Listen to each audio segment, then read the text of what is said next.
Hi, everyone, and thank you for joining us. We're excited to welcome Stuart Harshaw, who is President and CEO of Nickel Creek Platinum and is a seasoned mining executive with a successful international career with Vale SA and Inco Limited.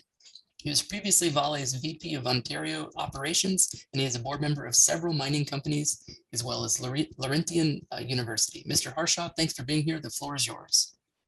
Thank you very much. It's nice to be virtually here, I guess, with everybody.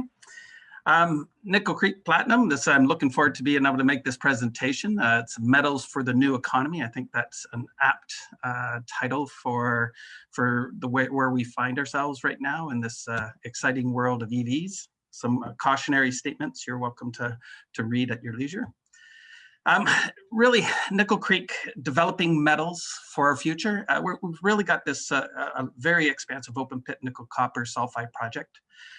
And looking at it for the new economy, it's really all about the environmental integrity. You have nickel, copper, and cobalt really essential to the EV market and the energy storage, which is really being pushed forward on all fronts. The global nickel demand is projected to more than double over the next decade, so it's really a strong place from a commodity point of view. And really, as we move towards zero carbon targets, the need for environmentally responsible mines is gaining a significant amount of traction in the general public as well as with investors and governments across the globe. The EV makers are really trying to find clean sources of raw materials to keep their environmental message intact. And nickel sulfide deposits still remain to be the most environmentally friendly source of class 1 nickel for the batteries in the new economy. The other thing for Nickel Creek is we're a district scale polymetallic deposit, so not just a single metal, with a very large area for expansion on our property. The Nickel Show project is wholly owned by Nickel Creek Platinum. We're actually have a well-green deposit, and it's one of the world's largest undeveloped nickel, copper, sulfide, and platinum group metal deposits. And I'll get into that more further in the presentation. From an M&I, the resource contains approximately 1.9 billion pounds of nickel, 1.1 billion pounds of copper, 170 million pounds of cobalt, and 5.8 million ounces of PGMs and gold. Significant deposit. We've done advanced technical studies on producing concentrate metallurgically, both nickel and copper concentrates, and we have a long mine life of plus 25 years. As I mentioned, we have a very large 146 square kilometer land package with many exploration targets that are very exciting. Just to kind of talk about where we are, and this is the safe jurisdiction. Being located in Canada's Yukon Territory, it's got excellent infrastructure and a route to market from the Yukon and from where Nickel Show property is, especially since we're literally 14 kilometers off of the Alaska Highway. That highway provides access to 2 year-round deep sea ports at Haines and Skagway. So getting material both in and out is not a costly endeavor compared to other projects. We have significant management team with lots of experience in the nickel exploration, project development, and operations. And we have a very strong community link with our Kluane First Nations and the local community, as well as the Yukon government and across the entire territory. In addition, we have a very solid long-term backing from large institutional shareholders that have a belief in the long-term nature of our property. So really trying to give you a flavor for the nickel world. Everybody talks about Elon Musk. It's the easy one to talk to. Tesla seems to be on everybody's radar of late. Please get nickel. He was emphasizing the need for the batteries and the growth. You have Joe Biden with the requirement to reduce greenhouse gas emissions, so they've got a big push on the clean air, and really a push towards EVs. So it's being discussed at the highest level of government. You have your chairman and general of General Motors, Mary. She's put, the climate change is real, and we're going to put everyone in an electric vehicle. So the big three in North America are talking the talk. And then Robert Friedland, who's well known in the mining world. Where is the nickel going to come from?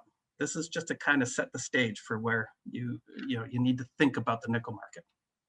So the EV evolution. So I've been around the EV evolution for 20 years.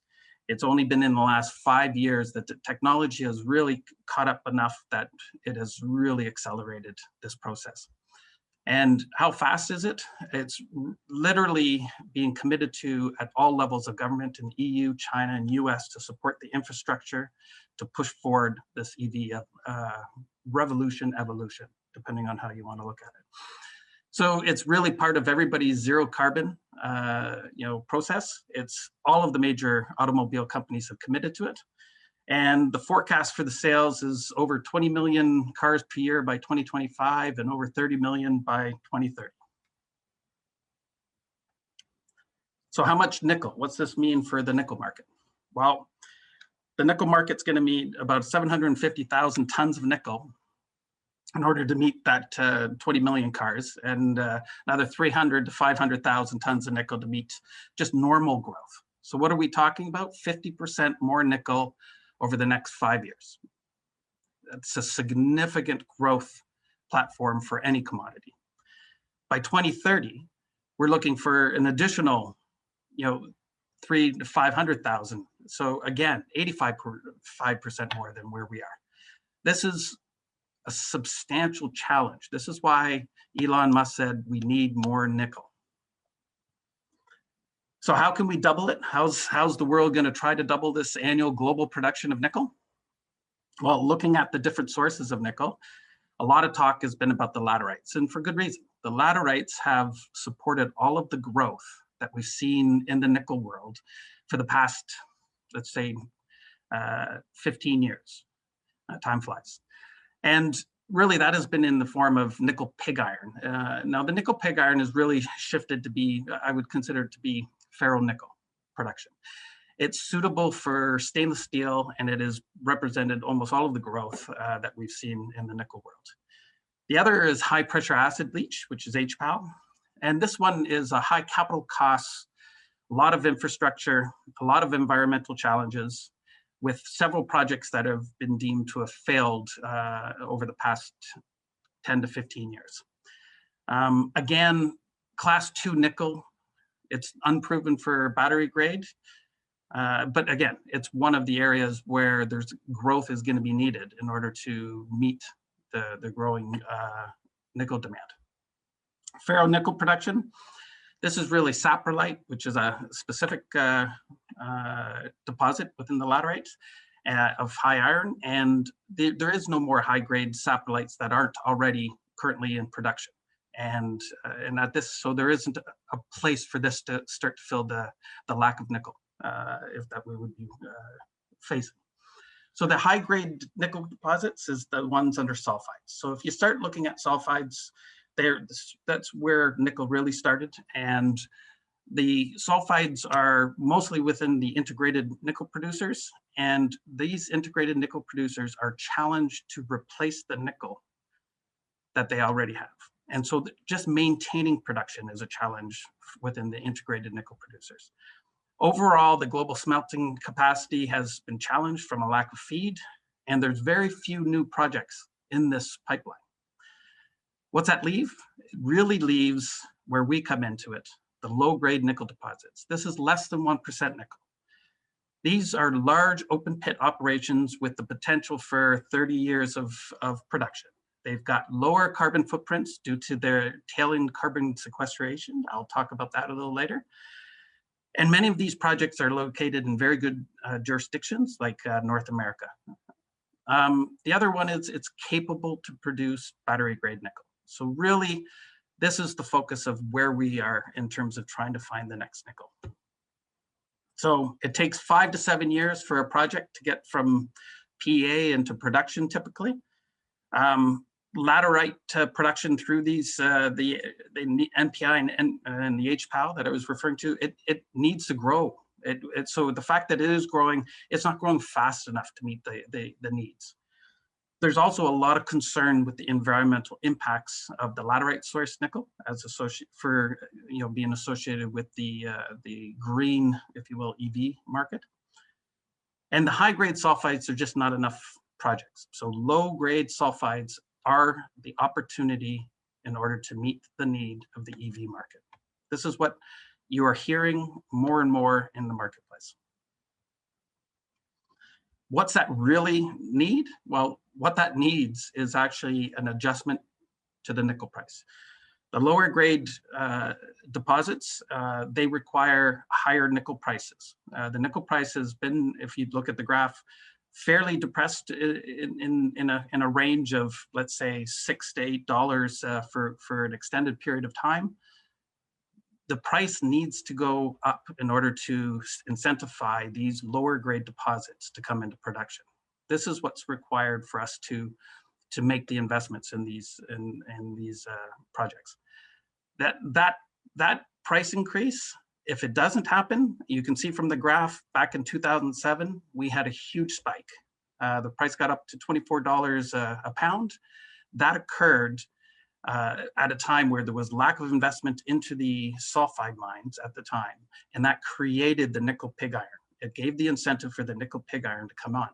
Unfortunately, we don't have that opportunity anymore. We don't have another nickel pig iron sitting there that can actually rebalance. So if the price goes crazy, it could significantly overshoot. The world needs Nickel Creek Platinum's nickel. The thing with the nickel show, we're not just a nickel play. So, roughly 55% comes from nickel. I talk about nickel because it's going to be a driver for the project. But with 25% of the value coming from PGMs, we are one of the larger platinum group metal resources outside of South Africa, Russia. So if you're looking for sources of platinum group metals, which are also critical in the future, use within the hydrogen type processes, this is going to be one of the big opportunities for that side of the market as well. Copper, of course, is hugely in demand, and cobalt is also a critical component of the battery. We have all of them. Talking a bit about the Yukon, the Yukon is a world-class mining district. The government's very supportive. There's been a significant increase in the number of mines in production, which is an emphasis on how things are positive towards the mining industry. There's very strong support for us with the Kluane First Nation. We have a huge amount of respect for our partners. And the North American source critical metals, which is meeting the needs of both Canada and the US in terms of having our metals for the future located and sourced within the North American framework. We are located 3 hours from Whitehorse via paved Alaska Highway. Deposit is just 14 kilometers off of it on an all-season road, and access the port. And really, there's lots of different opportunities still as the Yukon develops within this mining framework.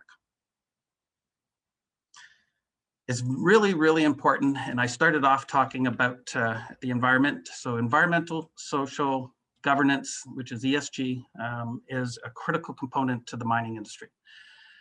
You can't have a mining project and not talk knowledgeably and about these subjects.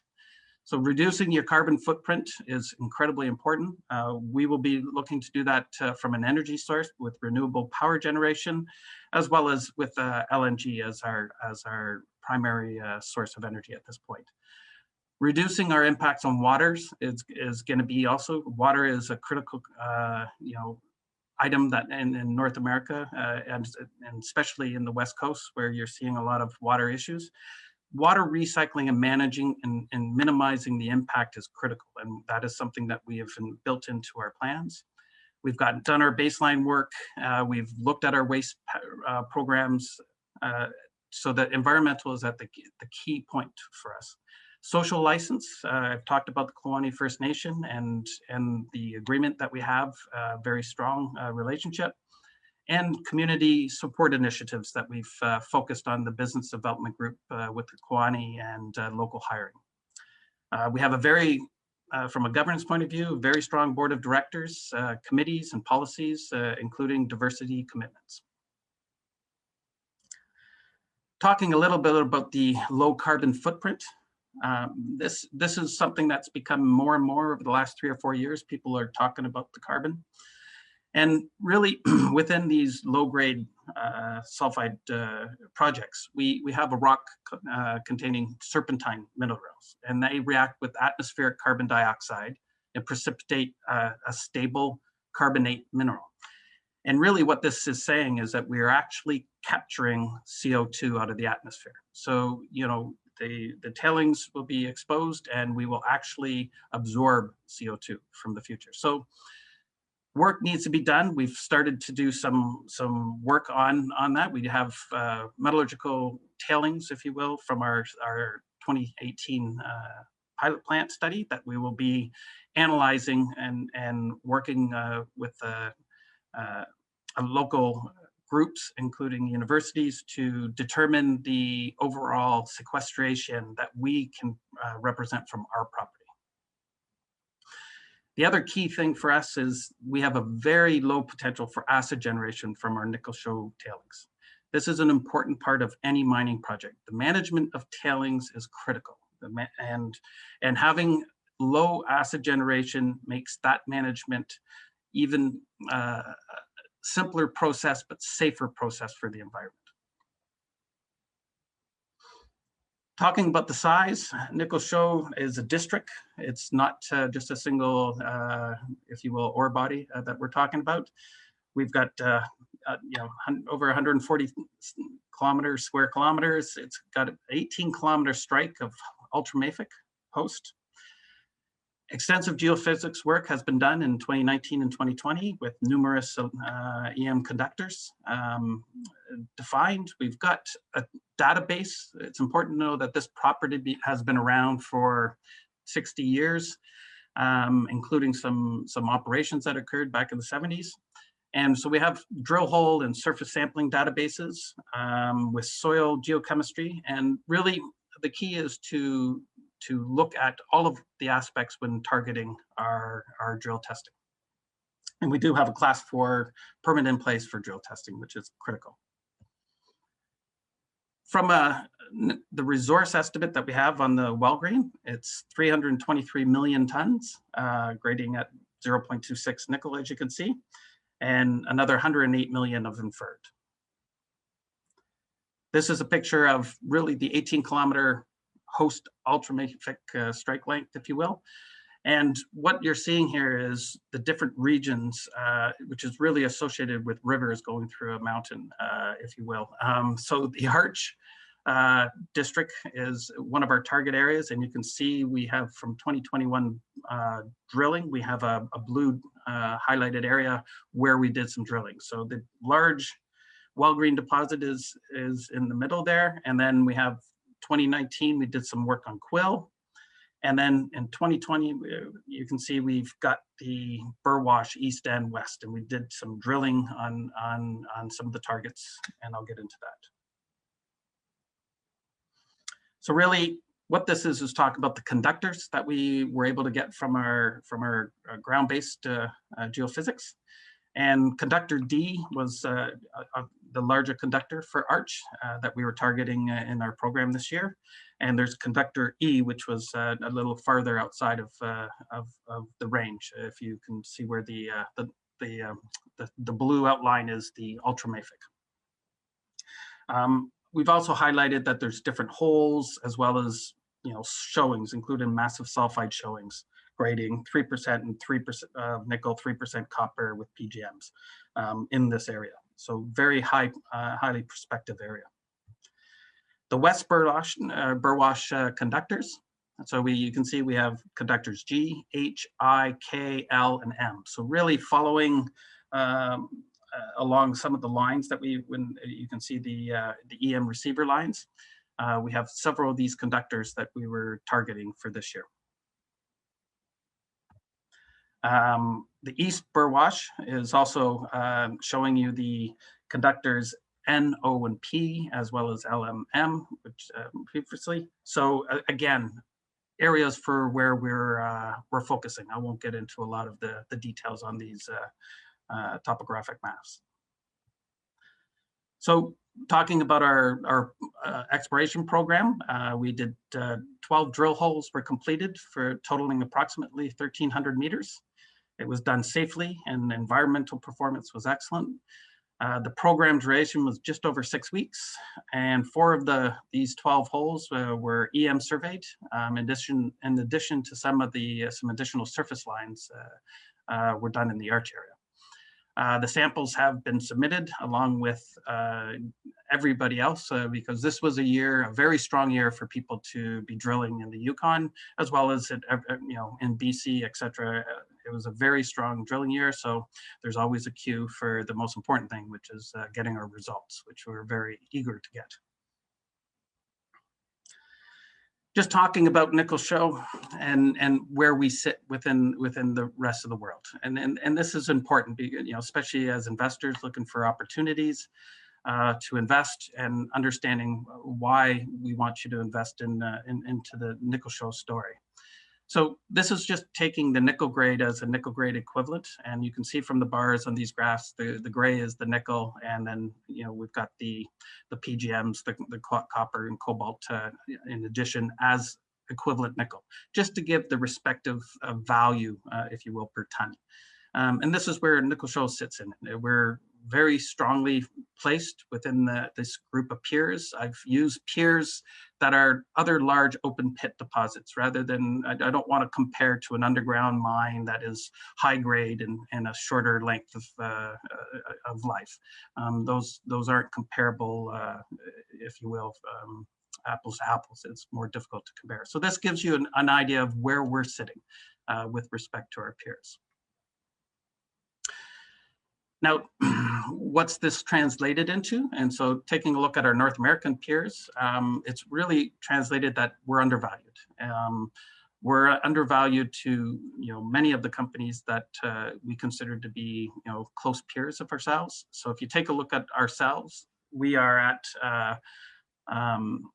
approximately 23 million from a U.S. enterprise point of view, and the key here is really our dollars per ton of nickel equivalent, and what we're sitting at is around 14, or about 1/5 the size of some of 1/2 to 1/5 the size of other comparables in our space. What's that really telling you is, and what I'm trying to tell you is that we have significant upside as a company, and I think that we are a very good choice for investing in this space. We have very strong shareholder support. We have a good management team. We have a very strong, diversified board of directors with significant experience across everything, including the finance and capital markets, HR governance, operations, mineral exploration, legal, finance. This is a strong group that is, directing this company. In summary, Nickel Show, it's a project for the new economy. It's strong shareholders, very good updated resource estimate with the M&I after our infill drill program was completed. Advanced metallurgy, so mini plant completed with saleable nickel and copper concentrates. Internal mine planning and optimization studies completed. Baseline environmental studies, we're doing everything to get to a low carbon footprint. And we're exploring our large district potential. And we've done our great ground-based EM, and now we've completed our 2021 exploration program on some of these EM targets, and we're looking forward to providing those results in Q4. And that's all I have for today. So open to any questions or. Yeah, absolutely. Thank you very much. That was a great presentation. So our first question here is from Jan. How long will it take to go into production? like I said before, for most of these projects, anywhere from 5 to 7 years is sort of a time frame to go through the different stage gates. Things can be accelerated if there's enough demand to push things forward, but you are restricted in terms of availability for everything from engineering contractors to the drilling that you're required to do to bring it up to resource level. So I would say 5 years is probably a reasonable number. All right, thank you. Our next question is from Robert. Why are share prices so low? It's a good question. I've asked that to lots of people. I think part of that is not as much awareness of the project. We went through a period of not having put a lot of information out into the marketplace and not have been exposed to the market. That's now starting to shift, and we're now trying to do more of these type of approaches to get our story told into the hands of the people that need to know it. All righty, thank you. When do you expect cash flow, and how much debt do you have? We have no debt, and cash flow would be, again, we're in the mining space. Until you're in production, you don't have cash flow. So again, we're talking 5 years before we could be into production. Thanks. When do you expect permitting? Permitting is something we're doing. All of the baselines associated with the permitting. We're doing all of the work we need in order to be ready to pull the trigger. To me, the timing of permitting is as we move into PFS, that'll be when we start the permitting process. Thanks. And how are you financing growth? We've done a recent financing that is just occurred this past April, and that's going to take that, covered the drill program this year and covered corporate costs through next year. And obviously financing will be required to take this project up the ladder in terms of investment in the next phase, if you will, the PFS phase. All right, well, thank you. That's all the questions we have for today, but we really appreciate your time. It was a fascinating discussion. Okay, great. Thank you very much for it. And people, please reach out if you have any questions. My information's there.